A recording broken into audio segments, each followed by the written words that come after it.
Kirk, thank you. It will be the first new Smithsonian museum since the National Museum of African American History and Culture opened in 2016. Last December, Congress passed legislation to create the National Museum of the American Latino on the National Mall in Washington, D.C. Joining us is U.S. Representative Tony Cárdenas, the Democrat from the San Fernando Valley, who helped spearhead this effort. He's now on the Board of Trustees. Good morning to you. Good morning. Good morning. I'm excited. Thank you for covering this amazing story. Appreciate it. Tell me why you thought this was an important thing to fight to create. Well, in every society, there's hot and cold moments. And here in the United States of America, it's really important that people understand the Latino story is the American story, just like the entire diaspora of beautiful, amazing people who come to this country and make it the amazing country that it is. So the Latino Museum is going to be something that's going to display all kinds of beautiful experiences that the Latinos have contributed to our country in the sciences, in education, in the arts, and when it comes to the Cesar Chavez and Dolores Huerta, they fought not just for Latinos, they fought for every worker in America and beyond America and around the world. So these are the kinds of things that we're going to see in our museum and more.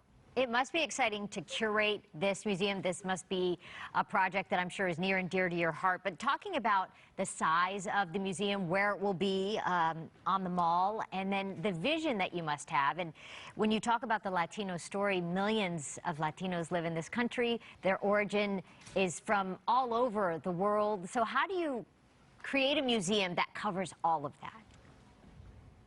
Every job like that is amazingly difficult, but it's beautiful, and it's going to be a family effort of all the Latinos from all over the world who've made this country so great. So it's going to be on the mall. It's going to be a museum at about 400,000 square feet. The African American Museum, the latest museum to be added to the Smithsonian, by the way, the most visited museum in the Smithsonian system, is just shy of 400,000 square feet. But that is the size of a museum that the experts say it should be if it's going to be able to display all that it needs to do. Now, we mentioned that you're on the Board of Trustees. Who are the other people who are on that board, and how are you all raising the money to build this project? Well, the Democrat Latinos put me on the board as their representative, and I'm so honored to do so. And then Herrera Butler is the Republican Latina on the board as well.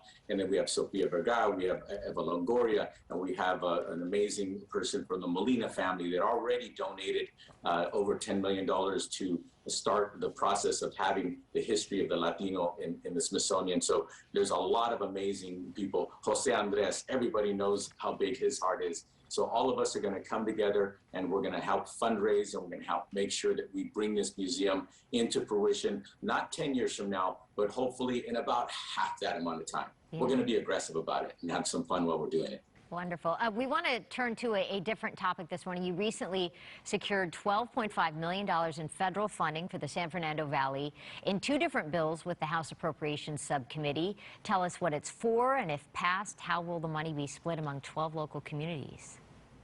Well, what we're doing is we're working as the legislature. The legislature has a term called the power of the purse.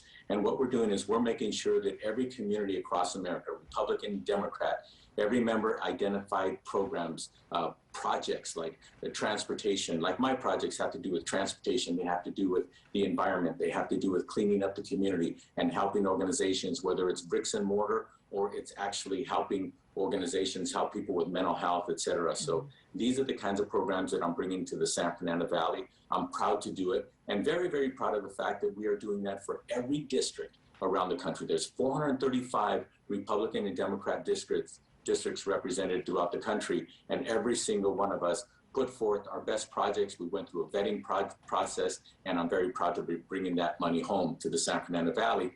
So far, it's gone through the appropriations process in the House of Representatives, and if we can get it through the Senate, I think that we're going to see a lot of great projects, putting people to work, the kinds of projects that people can look at, touch, and feel, and say, thank you, Congress, for bringing my money, my tax dollars, back to me.